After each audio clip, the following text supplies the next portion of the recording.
Pemerintah Kota Bekasi, Jawa Barat hari ini mengizinkan sejumlah sekolah untuk dapat memulai aktivitas belajar mengajar secara tatap muka. Keputusan tersebut dikeluarkan setelah Kota Bekasi berada dalam zona hijau.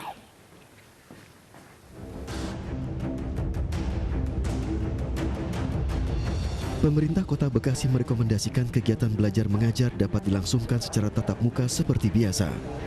Rekomendasi tersebut diberikan oleh pemerintah Kota Bekasi karena berada dalam zona hijau. Seperti di Sekolah Dasar Negeri Jati Cempaka 6 Pondok Gede Bekasi, Jawa Barat, belajar mengajar tatap muka dimulai, sekaligus memberikan sosialisasi penerapan protokol kesehatan kepada orang tua murid.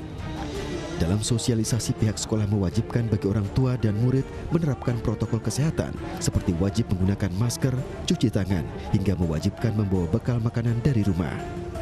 Sosialisasi mengenai belajar mengajar dengan tatap muka ini mendapat apresiasi positif dari orang tua murid dengan tetap menjalankan protokol kesehatan.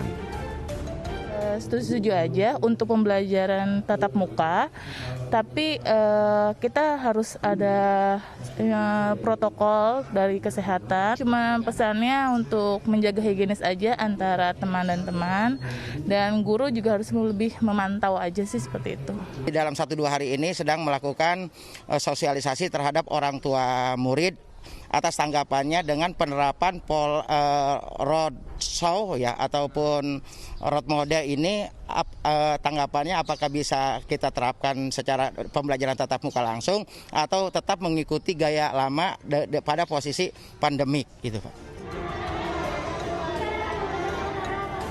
Untuk wilayah Kota Bekasi, Jawa Barat terdapat 4 sekolah yang diberikan izin untuk belajar secara tatap muka.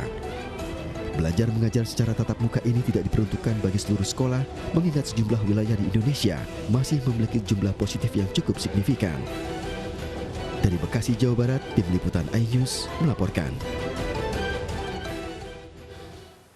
Sistem tatap muka mulai diterapkan di sejumlah sekolah di daerah. Meski wajib menerapkan protokol kesehatan, namun sejumlah sekolah masih belum melakukan pembatasan jumlah siswanya yang hadir.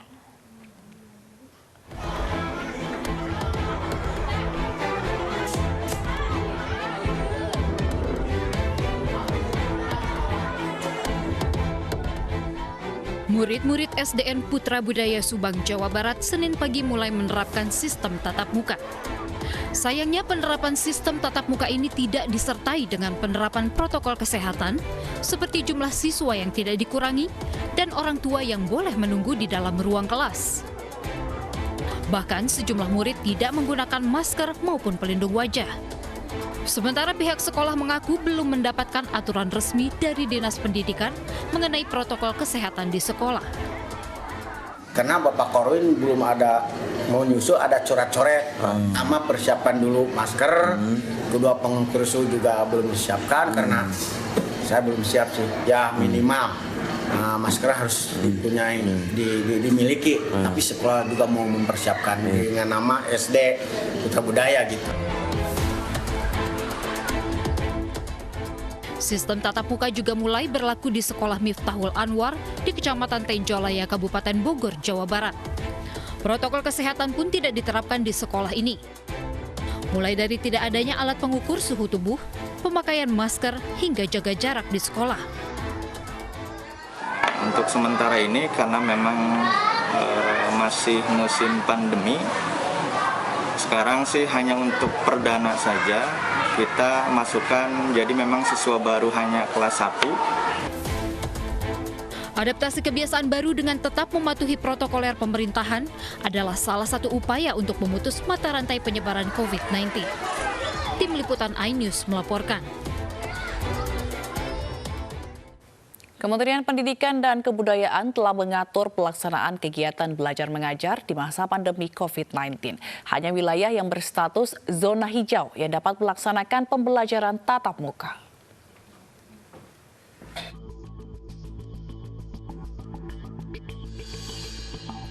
Meski di tengah pandemi COVID-19, tahun ajaran 2020-2021 tetap dimulai hari ini. Kementerian Pendidikan dan Kebudayaan telah mengeluarkan surat keputusan tentang panduan pembelajaran di masa pandemi COVID-19. Dalam situasi COVID ini, yang terpenting adalah kesehatan dan keselamatan para murid-murid kita, guru-guru kita, dan keluarganya murid-murid kita. Dan prinsip dasar itulah yang kita gunakan. Makanya dalam paparan ini akan terlihat bahwa relaksasi dalam pembukaan sekolah ini dilakukan dengan cara yang paling konservatif yang bisa kita lakukan. Artinya ini merupakan cara terpelan untuk membuka sekolah sehingga keamanan itu diprioritaskan. Cara pembelajaran siswa diterapkan berdasarkan status wilayah. Jika masih berstatus zona kuning, oranye, dan merah, tetap belajar dari rumah. Sementara wilayah zona hijau diperbolehkan belajar tatap muka. Gugus Tugas Percepatan Penanganan COVID-19 mendata ada 104 kabupaten kota yang tersebar di 22 provinsi sudah berstatus zona hijau pada pekan pertama Juli 2020.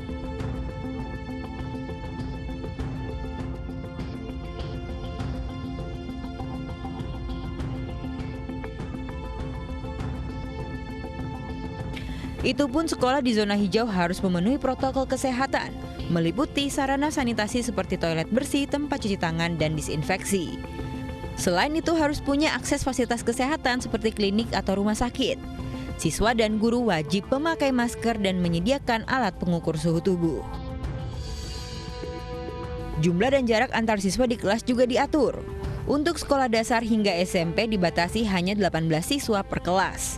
Sementara taman kanak-kanak hingga PAUD hanya 5 siswa per kelas. Di masa transisi, kantin olahraga, ekstrakurikuler hingga kegiatan orang tua siswa dilarang dan ditiadakan. Barulah di masa new normal, kantin bisa beroperasi dengan penerapan protokol kesehatan, begitu juga dengan kegiatan olahraga dan ekstrakurikuler. Selain itu harus ada kesepakatan bersama pihak sekolah dan orang tua untuk pembelajaran tatap muka. Tim Liputan iNews melaporkan. Sementara itu, setelah lebih dari 3 bulan, hari ini belasan ribu santri yang berasal dari berbagai daerah di Indonesia kembali ke Pondok Pesantren Mustafawiyah Mandailing Natal, Sumatera Utara. Protokol kesehatan pun dilakukan secara ketat.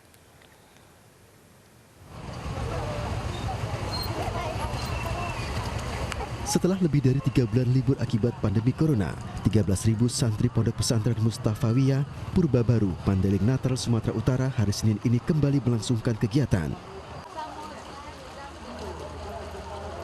Di hari pertama masuk, pihak Pondok Pesantren juga memberikan masker gratis kepada santri. Sayangnya pembagian masker ini justru membuat para santri berdesakan dan tidak menjaga jarak. Sebelum kembali memulai kegiatan belajar, para santri yang baru tiba telah dinyatakan bebas dari COVID-19 melalui surat keterangan yang mereka bawa dari daerah asal masing-masing. Selain itu pula ada pemeriksaan lanjutan yang dilakukan oleh tim gugus tugas penanganan COVID-19 wilayah Mandailing Natal. Setiap siswa yang datang ke Pondok Pesantren Mustafawiyah melalui cek. Ya, ada pencekan yang kita siapkan. Kalau ia yang datang dari arah Kota Nopan akan kita cek di Jembatan Merah. Dan bagi siswa kita yang datang dari arah Panyabungan, maka akan kita adakan pencekannya di Jembatan Tabakar. Kegiatan belajar mengajar ini disambut baik orang tua dengan harapan pihak Pondok Pesantren Mustafawiyah tetap mengedepankan aturan ketat protokol kesehatan. Dinas Kesehatan kelihatannya Madinah sudah bisa kita terapkan ke sekolah.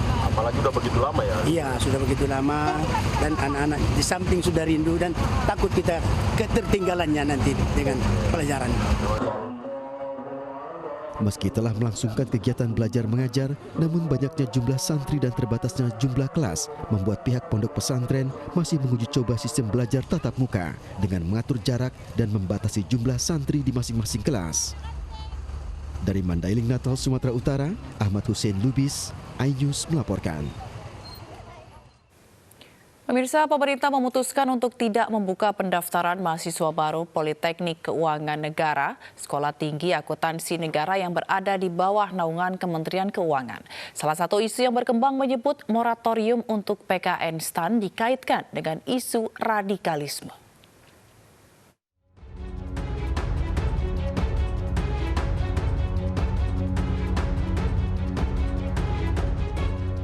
Kementerian Keuangan melaksanakan moratorium bagi mahasiswa Politeknik Keuangan Negara Sekolah Tinggi Akuntansi Negara PKN STAN.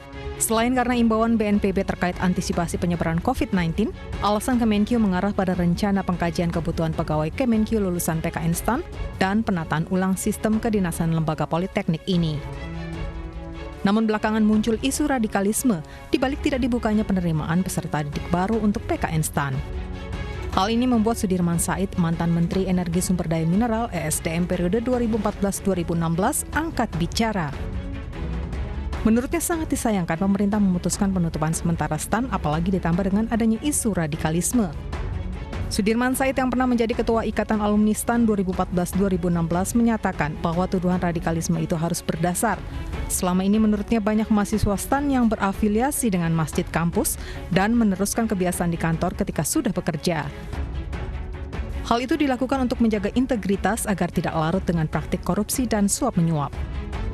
Diharapkan penutupan sementara ini belum final, karena lulusan STAN terbukti diperlukan banyak lembaga baik pemerintahan maupun swasta.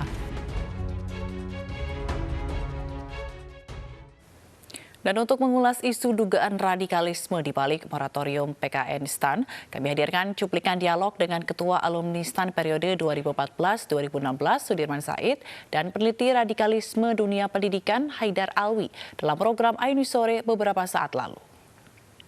Nomor satu, prosesnya seperti tidak transparan, tiba-tiba. Ada pihak-pihak yang kemudian mengumandangkan terus soal radikalisme di kampus, dan itu membuat suasana kampus jadi gerak. Saya berinteraksi dengan baik dengan para dosen, dengan para mahasiswa, karena saya juga masih mengajar. Itu suasana tidak transparan, tiba-tiba itu terasa. Yang kedua, harapan para alumni tidak neko-neko kok.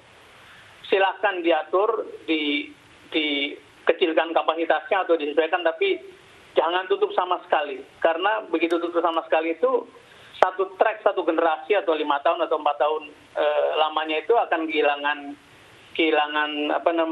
jejak dan memanaskan kembali mesin yang sempat dimatikan itu bukan perkara gampang. Jadi harapannya dua itu saja. Satu, lakukanlah dengan transparan, dengan metodologi, dengan basis evidence. Yang kedua, hendaknya dipertimbangkan kembali untuk tidak serta-merta mematikan mesin yang sedang hidup. Kalau tidak semua orang di STAN itu terpapar radikalisme, itu setuju. Bahwa tidak semua. Tapi kalau sebagian, bahkan mungkin sebagian besar, itu terpapar radikalisme, itu menurut saya ya. Dan itu salah satu bentuk untuk menangkal radikalisme, ya.